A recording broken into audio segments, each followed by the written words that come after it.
Fala moçada, bom dia a todo mundo aí. A gente vai gravar hoje uma aula a respeito do reino Protoctista, que acopla, que junta tanto os protozoários quanto as algas. É o reino cuja classificação, a sistemática, a taxonomia tem muita dificuldade de trabalhar em cima desse reino. É como se fosse... A gente divide as coisas, coloca os animais no seu cantinho, as plantas no seu cantinho, bactérias, fungos e tal. O que sobrar, a gente joga aqui nos protozoários que está resolvido. É tanto que a gente não vai usar alguns termos da taxonomia e da sistemática, como por exemplo filo, para os grupos de protozoários. Por quê? Porque hoje é filo, amanhã já é outra coisa, depois já é outra coisa e para que a aula fique dentro de uma linha mais neutra, a gente vai usar somente os termos grupos, tá bom? A classificação é difícil, isso não prejudica o estudo da matéria, a gente vai conseguir ver alguns grupos, vai conseguir ver as características gerais, tanto de protozoários quanto de algas, e eu aguardo vocês depois da vinheta para a gente estudar reino Protoctista. Essa primeira aula vai ser sobre os protozoários. Depois dessa aula, aí tem as algas, são dois vídeos separadinhos, aguardo vocês depois da vinheta, até já.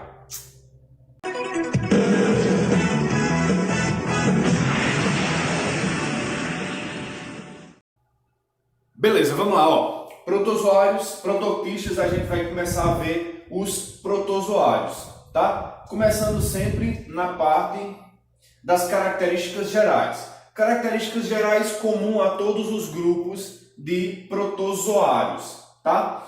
Protozoários primeiro vem do grego, que significa protos, primeiro, tá? Por exemplo, protostômio é aquele indivíduo onde o blastóporo, lá na embriogênese, origina primeiro a boca e depois o ânus, proto, primeiro, tá?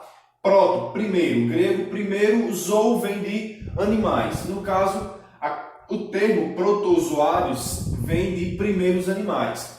Como eu falei, os protozoários já estiveram na classificação de animais, já estiveram na classificação de plantas. Hoje eles têm um reino à parte, é um grupo difícil de se classificar, tá? Protozoários, protos, primeiros e zoo, animais.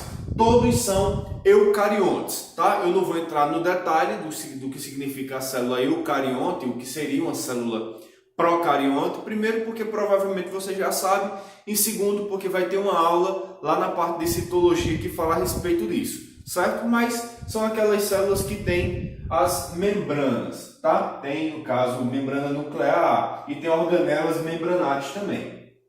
Basicamente isso daí. Eucariontes, tá? São unicelulares, ou seja, é uma única célula que desenvolve todas as funções vitais dos protozoários, tá?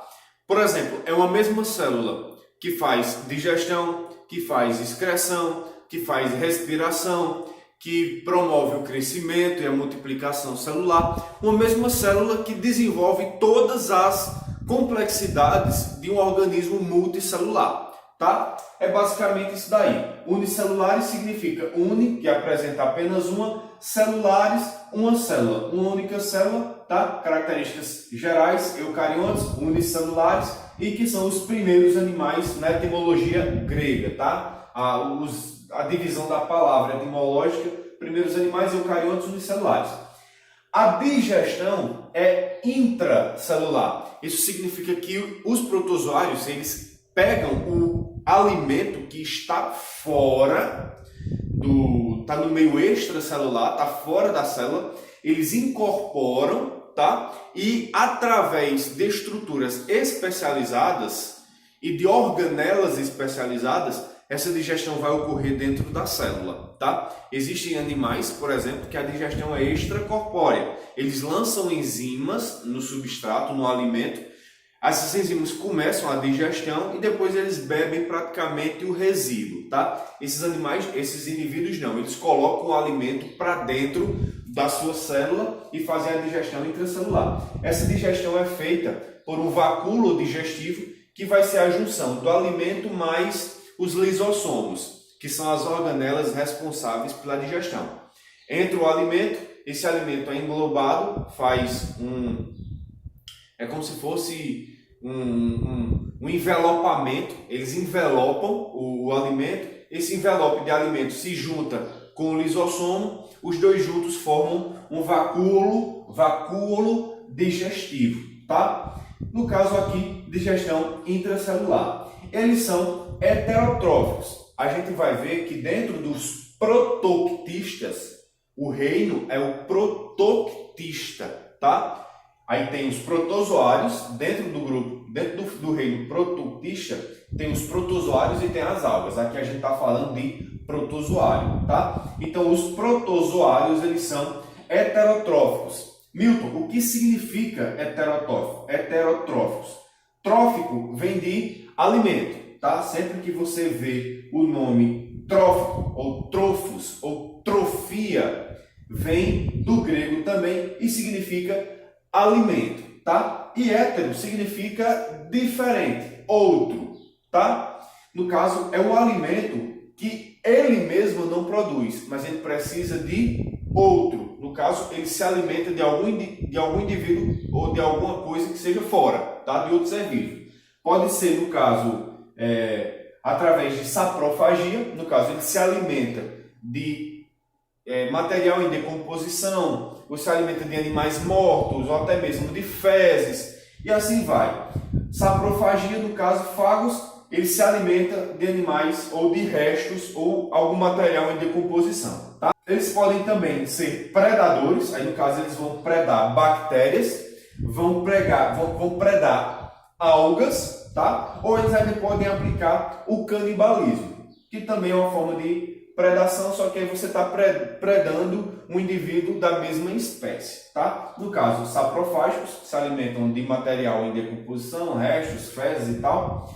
Predação, pode ser bactérias ou algas, e o canibalismo, que aí ele vai se alimentar de um organismo que é da mesma espécie, ou pelo menos que é semelhante, tá? Continuando aqui, a gente vai falar a respeito de modo de vida e hábitat, tá? Hábitat. Lembre que o T aqui não pronuncia, o último T. São geralmente de vida livre, tá? Geralmente de vida livre, mas também podem apresentar-se como parasitas ou coloniais. Coloniais são menos e também eles podem apresentar-se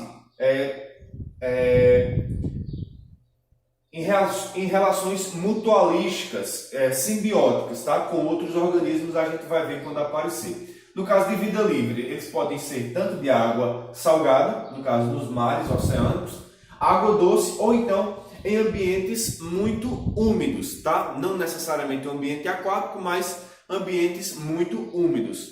Ou seja, se tiver um esgoto ao céu aberto, se tiver um pequeno lago perto da sua casa, você for lá pegar uma gotículazinha da água do rio ou do lago, pingar numa lente de microscópio, você vai provavelmente conseguir visualizar alguns protozoários, tá? No caso, vida livre, água salgada, doce ou ambientes úmidos. Então, a gente tem vida marinha, vida em ambientes lacustres, no caso de lagos ou rios ou açudes, né? E ambientes apenas úmidos. Temos muitos parasitas. Esses parasitas são os que causam em nós doenças chamadas de protozooses. Por exemplo, a malária, a toxoplasmose, a leishmaniose são enfermidades causadas por protozoários parasitas. E tem parasitas que não são apenas de seres humanos, mas parasitam outros indivíduos também, tá bom? Eles podem viver em colônia. O gênero mais conhecido é o Codociga, tá? Quando aparecer já uma foto do Codociga, vocês vão ver melhor, mas eles podem também viver em colônia. E vou pular a locomoção, vou falar primeiro da reprodução, depois eu trago novamente a locomoção, porque a locomoção é importante nesse grupo aqui, tá? Eles podem se reproduzir de forma assexuada, tá? E também de forma sexuada. A assexuada vai ser por divisão binária. É basicamente o seguinte, a célula do protozoário, ela vai duplicar o seu material genético, vai também vai duplicar o citoplasma, vai começar a aumentar e de repente ele fecha as membranas e se destaca. No caso, basicamente uma divisão. Um organismo que se dividiu e virou dois. Tá? E eles também podem se reproduzir assexuadamente por multiplicação nuclear. Ou seja, o núcleo, na divisão binária, vai um organismo gerar dois. Na divisão, na multiplicação nuclear, o núcleo dos protozoários ele vai começar a se multiplicar e vai gerar vários núcleos dentro da mesma célula, tá? De repente, esses vários núcleos, cada um vai começar uma lise citoplasmática, uma quebra no citoplasma, e cada núcleo vai gerar um novo protozoário, tá? No caso, vários núcleos que começa a partir da multiplicação de um núcleo só, um núcleo que se multiplica em vários, e cada pedacinho de núcleo vai dar uma origem a um novo protozoário, tá? E sexuado pode ser por conjugação. Interessante falar o seguinte, a conjugação não necessariamente vai gerar um novo indivíduo. São dois indivíduos que se juntam, eles ficam coladinhos, tá? Um passa um pouco do material genético para o outro e o outro passa um pouco do seu material genético para um. Eles trocam um pouco de material genético. Milton não gerou descendentes.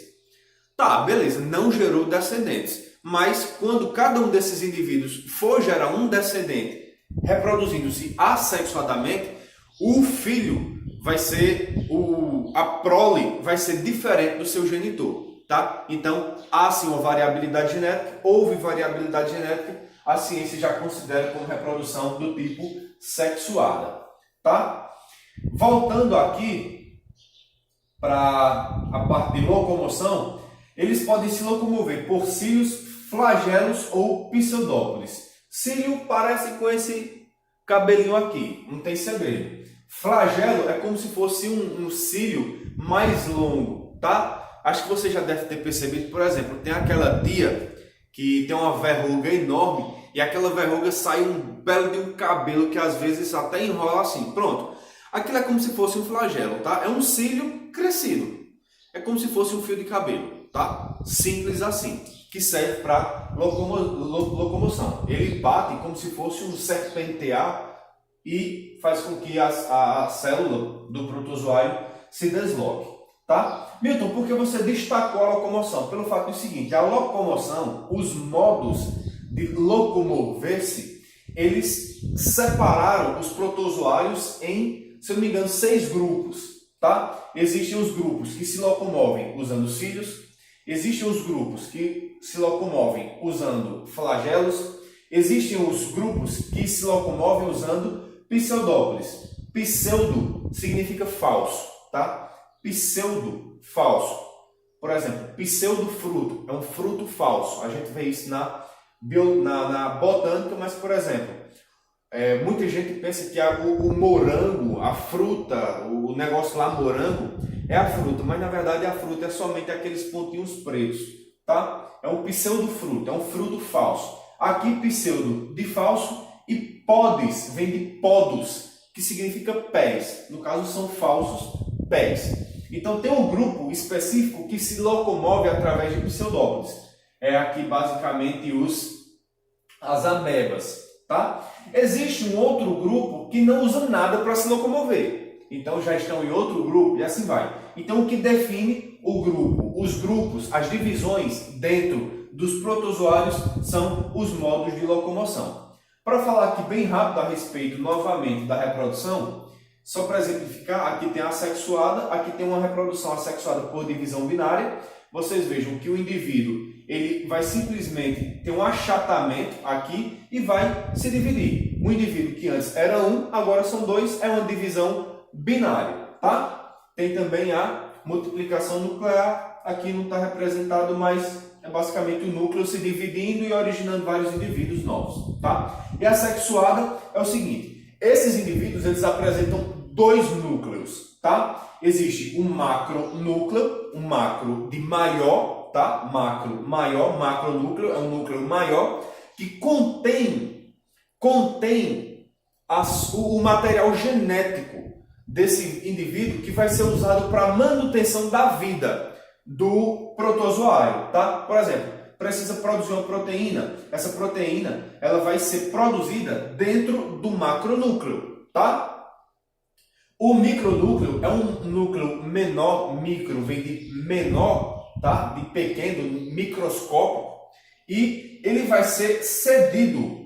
Esse micronúcleo ele vai ser cedido a outro protozoário no momento da conjugação, tá? Aqui tem um indivíduo, aqui tem outro indivíduo.